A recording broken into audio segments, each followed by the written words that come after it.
In this video, we're going to cover the hydroelectric problem that we were unable to finish during lecture. In this problem, we're given the volumetric flow rate, we're given the dimensions of the hydroelectric facility. This refers to the length of the penstock. This refers to the diameter of the piping. Epsilon is the surface roughness that's associated with the piping. I've modified the K coefficient for the minor losses and changed it from 2 to 0.2, so please make note of that. The other minor losses coefficient is also equal to 0.2.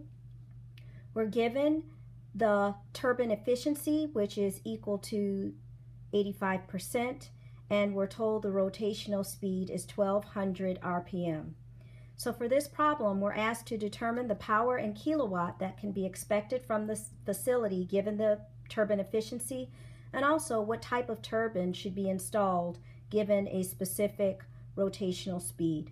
So I'm going to start out by writing the power generation equation, which is equal to the efficiency times the flow rate times the density of water times the change in head across the turbine. The change in head across the turbine is determined from the Bernoulli equation, which is the energy balance along a streamline, where this refers to the change in elevation associated with the system minus major losses that are associated with turbulent flow. This is the frictional loss factor. This represents the fully rough frictional factor, and these are associated with the frictional losses in the system as well, and this is related to losses that are associated with bends and valves within the system. So now that we've written our Bernoulli equation, we can substitute in some of the values that we have for the system. One is we're given the change in elevation, and we can calculate the velocity from the flow rate that we were given. Since we're given the diameter of the pipe in the system, we can solve for the fluid velocity through the pipe by taking the volumetric flow rate and dividing it by the surface area over which the fluid would flow through the pipe, and that ends up being equal to 31.83 meters per second. This G is equal to gravity. The next step in this problem is to determine the major and the minor frictional loss coefficients. So F subscript T refers to the asymptotic value of the friction factor for a given relative roughness.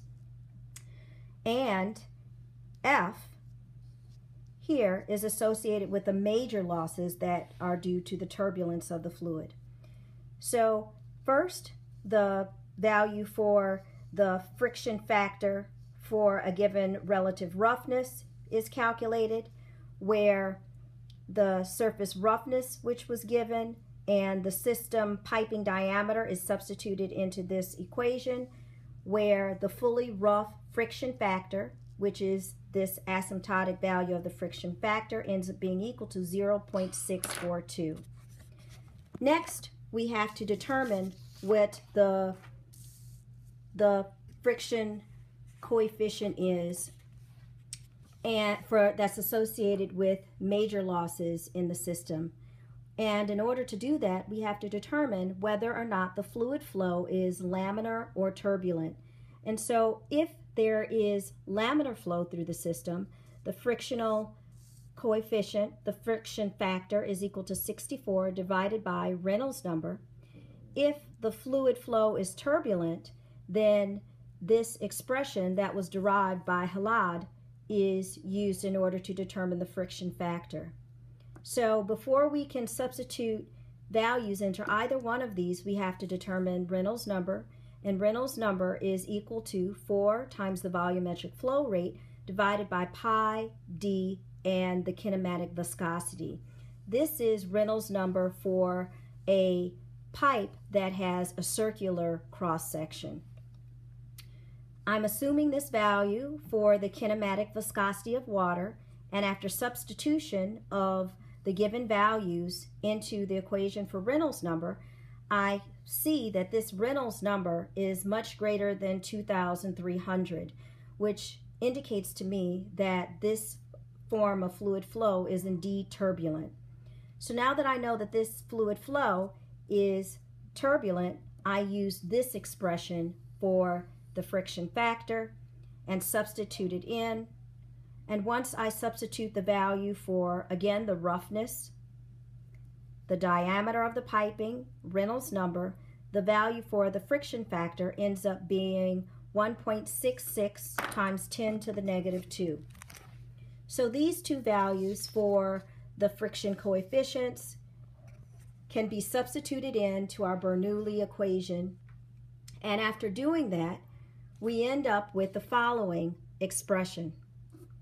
From there, we can solve for the change in head across the piston, the change in head across the turbine, which ends up being equal to 98.1 meters squared per second squared. This change in head is substituted into our expression for power. So W subscript T is equal to H here, and we substitute in 1,000 kilograms per second for density, the volumetric flow rate, and efficiency. Once those are substituted into the equation for the power generated, we end up with nominally about 21 kilowatts.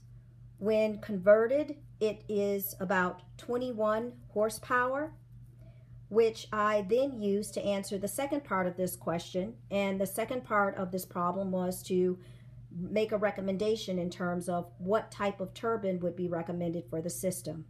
So for this, I'm using the specific speed I'm calculating, and I'm using the value of 85, which is the efficiency for the turbine that I was given. So substitution of the rotational speed of 1,200 revolutions per minute times the power generated in horsepower, the square root of that, divided by 75.44 feet to the 5/4 gives me the customary value for the specific speed, which I use with this plot. So for 85% efficient system that has a specific speed of about 25, that falls under the Francis turbine category.